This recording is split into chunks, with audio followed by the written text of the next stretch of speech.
আহা কি লোভনীয় স্বাদ। আসসালামু আলাইকুম, this is Rabu from Rabu's dream world. তো দেখতেই পাচ্ছেন এটা হলো গাজীপুর শ্রীপুর। এখানে আমরা গিয়েছিলাম আমার বড় আপুর বাসায়। তো এটা অনেক আগের ভিডিও, যেহেতু জামের সিজন ছিল ওই সময়। কিন্তু আমি এতটাই অলস, এতদিন পরে ভিডিও এডিট করতে বসছি আর ভাবলাম আপনাদের সাথে শেয়ার করি। তো সাডেন হুটহাট করেই আমাদের যখন মন চায় তখনই যেখানে সেখানে চলে যাই। এরকমই, যেহেতু আপুর বাসা খুব কাছে ছিল, হুট করেই আমরা চলে গিয়েছি গাজীপুর শ্রীপুরে। যাওয়ার সময় জাম কিনে নিয়ে গিয়েছিলাম, লিচু কিনে নিয়ে গিয়েছি, আম, আরও অনেক কিছু, কিন্তু জামটা আমার খুব ফেভারেট। সো এটা ওই সময় ভালোই গরম ছিল, আমরা ভাবলাম যে সবাই মিলে জাম খাবো। সেজন্য জাম ভর্তার দায়িত্ব দিয়েছে আমার শাশুড়ি আম্মা আমাকে। তো আমিও যেহেতু ভিডিও বানাই মাঝে মাঝে, যদিও অনেক অলস, বুঝতেই পারছেন, সেই কবের ভিডিও এখন দিচ্ছি। কত বড় অলস হলে এটা করে, আমি আসলেই অনেক বেশি অলস হয়ে গিয়েছি। আর দেখে মনে হলো যে আপনাদের একটু লোভ দেখাই, কারণ এখন যেহেতু জামের সিজন নাই, সো এটা অনেক বেশি স্পেশাল হবে। এই তো জামগুলোকে আমি একটু করে হালকা করে একটু ফাটিয়ে নিচ্ছি, যাতে করে এটা ঝাঁকালেও আমি অবশ্যই পরে আবার ঝাঁকিয়ে ঝাঁকিয়ে এটা ভর্তা তৈরি করব। কিন্তু তারপরেও দেখা যায় প্রপার ওয়েতে সবগুলো হয় না অনেক সময়, সেজন্য আমি হাত দিয়ে এভাবে করে সবগুলো একটু ফাটিয়ে নিয়েছি। এখন এইগুলোকে আমি সব কিছু দিয়ে জাম ভর্তা তৈরি করে ফেলবো। এটার জন্য অবশ্যই আমার লাগবে মরিচ, আর এটা যদি একটু এরকম আগুনে পোড়া মরিচ হয় তাহলে তো কথাই নাই। তো এটাতে আমি খুব একটা ভালো না, তারপরও ট্রাই করছি, যেহেতু আমাকেই বলেছে আমার শাশুড়ি মা আমি যেন জাম ভর্তাটা বানিয়ে খাওয়াই। সো এই তো আগুনে পোড়ালাম মরিচটা, এভাবে করে অনেকগুলোই পুড়িয়েছি, দেখতেই পাচ্ছেন পাশে রেখেছি পুড়িয়ে পুড়িয়ে।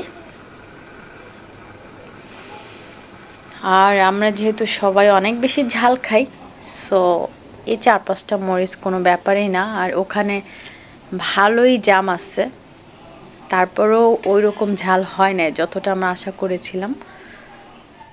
এখন মরিচটাকে লবণের সাথে ডলে নেব। এই তো হয়ে গেল। এখন এর ভিতর জাম দিয়ে দিব আর দিয়ে দিব সরিষার তেল। কার কার আমার এই জাম ভর্তা দেখে এখন ইচ্ছে করতেছে খাওয়ার, তারা কমেন্ট করতে পারেন, তাদের বাসায় পার্সেল চলে যাবে। তো ভালো করে মাখাচ্ছিলাম যাতে অনেক অনেক বেশি মজা হয় খেতে। আর একটু সুরেশ খাঁটি সরিষার তেল দিয়ে দিচ্ছি। এখন তেল দিয়ে ভালোভাবে মাখিয়ে নিচ্ছি। এটাকে আমি ঝাঁকিয়ে নিব, কিন্তু হাতে একটু প্রপার ওয়েতে মাখিয়ে নিলে ভালো হয়। আর যেহেতু আপুর বাসার এত সুন্দর সুন্দর ফ্লাওয়ার আছে, বাড়ি দিয়া দিয়া এভাবে খাইতে হবে জাম না। তো বড় আপু এসে আমাকে একটু হেল্প করতেছিল। তো ফাইনালি জাম ভর্তা রেডি। তো জাম ভর্তা খেয়ে আমরা লাঞ্চ করে ফেলেছি।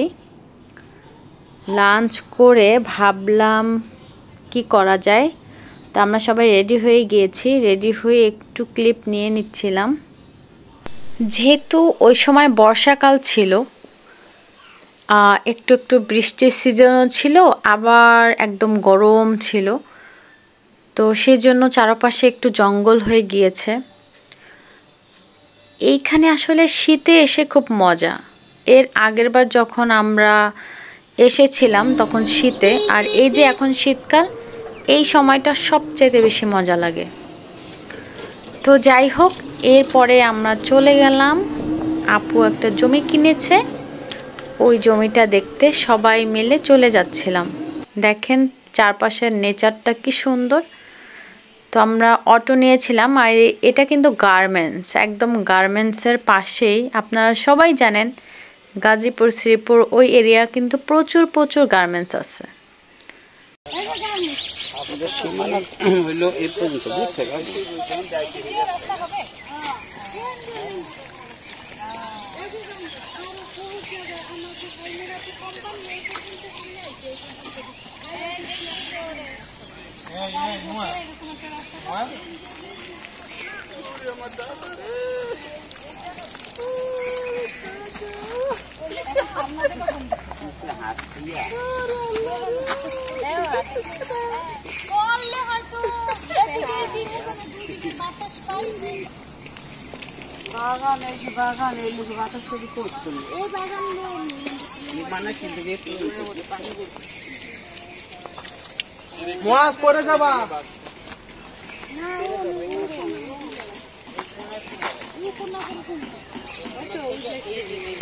তো এটা খুবই নর্মাল কনভারসেশন ছিল বাসার সবার।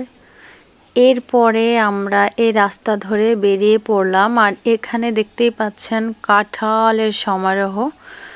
কারণ ওই সিজনটা ছিল গ্রীষ্মকাল, সো মানে গ্রীষ্মকাল বর্ষাকাল এই সিজনেই তো আসলে অনেক অনেক কাঁঠাল হয়, তাই না? আম কাঁঠালের সিজন। তো এই তো রাস্তাটা খুবই সুন্দর। আমার ছেলের অবস্থা খুবই নাজেহাল। কোথায় আসছো তুমি? অনেক টায়ার্ড। মাম খাবা? মাম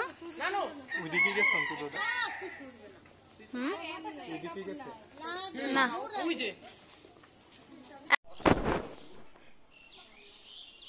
কে নিয়ে আসছো? মজু খাবো? অনেক গরম, দাও দাও ভাঙো। তো গরমে একেবারে নাজেহাল হয়ে গিয়েছি, সেজন্য আমার হাজবেন্ড ঠান্ডা কিনে নিয়ে আসছে। এখন দেখি খাই সবাই মিলে একটু। তুমি ইসরায়েলের পণ্য খাচ্ছ? ইসরায়েলের পণ্য? মজু আনছো? মজু? ও মোজো মোজো অনেক মাটি। দাঁড়াও তোমার ছবি তুলে দেই। আমার আর মোজ দুই।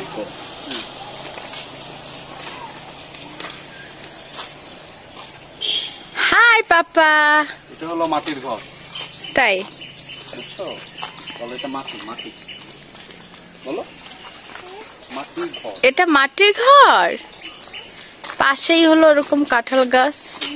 বুঝছো? আমার আর মোজ একটা তুলে মাটির ঘর। সোজা একদম সোজা দাঁড়াও। ও ডাইরেক্ট ছবি। বাইরের দিকে তাকাও। এই যে দেখো দেখো দেখো পাখি। হাই। এই গাছটা দেখুন কি পরিমাণ কাঁঠাল হয়েছে, মাশাল্লাহ মাশাল্লাহ। যার এই গাছটি সে অনেক লাকি। তো এই ছিল আজকের ভিডিও গাজীপুর শ্রীপুরে। সবাই ভালো থাকবেন, আল্লাহ হাফেজ।